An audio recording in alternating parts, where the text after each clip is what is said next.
Radhe Radhe to everyone. Welcome you all. Now, our questions for today is this. Given that the Laplace transform of z naught first derivative, second derivative, where z naught is Bessel function. Okay. So we all know that we can write Laplace for Bessel function 1 over s square plus 1. ठीक है, this is very easy. Now what we have to do, we have to just use these all in options. ये options में हमें apply करना है. Now dy over ds will be to s over s square plus 1, and this is 2 s s square plus 1. ठीक है. Okay, this will be minus also, no? Minus. तो can this be over zero? No, ये तो कभी भी zero नहीं हो सकता है ना. नहीं हो सकता ना ये कभी भी ज़ीरो. हाँ, एक चीज़ और, यहाँ पे वन इसलिए लिया है कि सी को हम वन ले लें. एक्चुअली ये हम कैसे लिख सकते हैं? y equals to Laplace of z naught which can be written as C over under root s square plus 1, and this c will we have taken here as 1. ठीक है. तो now we'll check this. All option will be cut. Only fourth option is correct option. Now before going other questions, let's us learn some basics about Bessel functions. ठीक है. So Bessel function. Bessel function can be written as plus x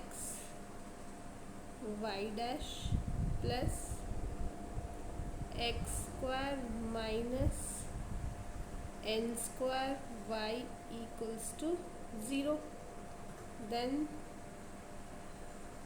Legendre equation.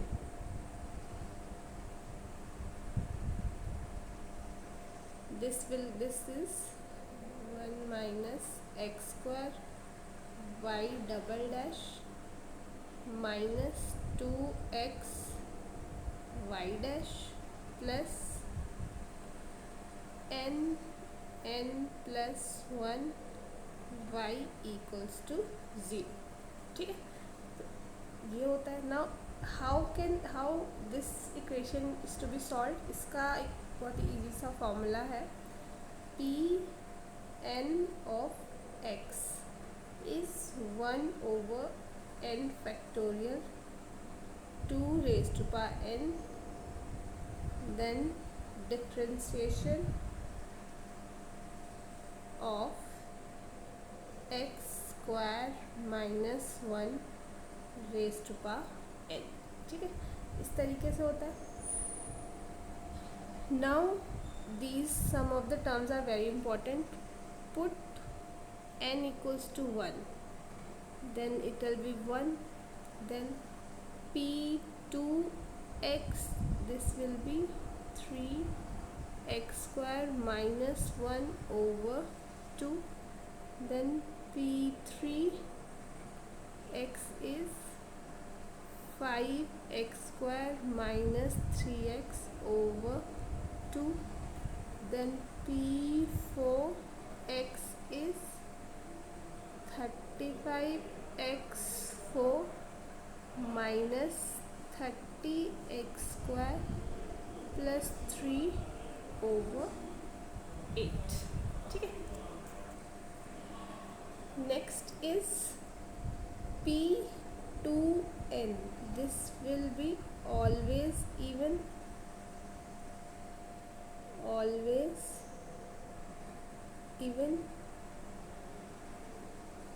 and p2n plus 1x will always odd. ठीक है. तो p2n plus 1, this x will keep also x ना. 0, then this is 0, ठीक है, and P2 and 0, तो ये हमारा क्या हो जाएगा, this, then 2n factorial 2n and n factorial square, ठीक है। ये कुछ टर्म्स है, तो अगर हम इनको पता होगा, देखो you can calculate as well, but if we know all such things we can save our time. तो Pn1 equals to 1 always, then Pn-1 क्या होगा, -1 रेज़ टू पावर n, ठीक है। Now integration from -1 to +1 Pn(x) Pmx d of x, this will be 0 when your m is not equals to n, and it is 2 over 2n plus 1 when your m equals to n, ठीक है। now -1 to 1 x raised to power m Pn x d of x is 0 when m is less than n, and it is not 0 when m is equals to n, ठीक है। now हाँ, this is the major things जो हमें थोड़ा बहुत याद रखना है while doing Bessel's questions.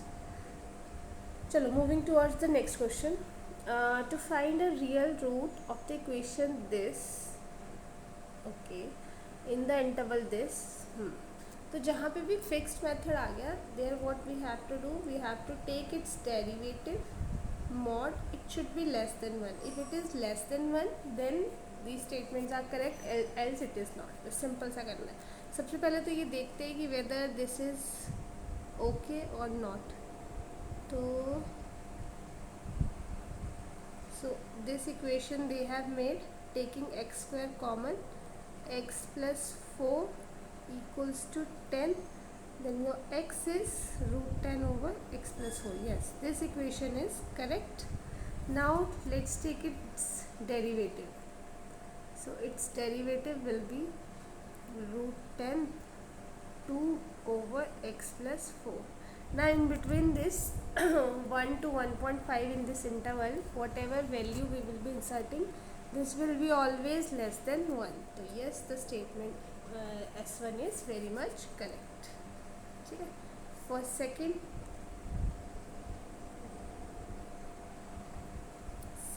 one is x is 10 minus x cube over 4. When you take it under root, so yes, this will be formed. Again take its first derivative, so this will be 1 over 2 under root 10 minus X cube, और ये under root है, sorry mod में है, तो your minus sign will wipe out, so this will be X square. So again when any value between 1 to 1.5 can be put in place of X, so this will also be less than 1 always, that's why S1 and S2 both are true statements, ठीक है। Now next question. So this question we can solve just by theory part itself, है ना, less of calculation, we don't have to do much of calculation. So what we will gonna do, देखो first option में we have given that x1 and x2 is given, तो it means हमारे जो x1 and x2 है in first statement they are basis, ठीक है, and rest x3 and x4 are non basis, ठीक है। तो लेट्स सी कि इज़ दिस ओके और नॉट। तो यहाँ पे हमने x3 इसको ज़ीरो कर देते हैं और इसको भी ज़ीरो कर देते हैं। अल्फ़ा इज़ 2, तो 2x1 plus x2 and x1 and beta is 1 x2। This is 4 and this is 8। Just minus it, तो will have x1 equals to -4, but they are saying that x1 should be greater than 0, so first statement is wrong statement। ठीक है, हमने कुछ नहीं किया, बस basic और non basis पे इसको लिया है। ठीक है, now for second statement x3 and x2, तो बेसिस कौन सा हो गया, x3 एंड x2, और x1 and x4 are non basis. ठीक है, तो x3 non basis, x1 this eliminates और x4 दिस एलिमिनेट्स। ठीक है, तो ये यहाँ पे बन जाएगा x2 plus x3 is 4 and beta is 4, तो 4x2 इक्वल्स टू 8, है ना। तो यहाँ से will take that x2 is 2, then x3 is also 2, तो yes they both are greater than 0 which is satisfying our statement. तो it means statement 2 is correct, statement 1 is false. So I hope ये आपको समझ आया होगा। Thank you so much.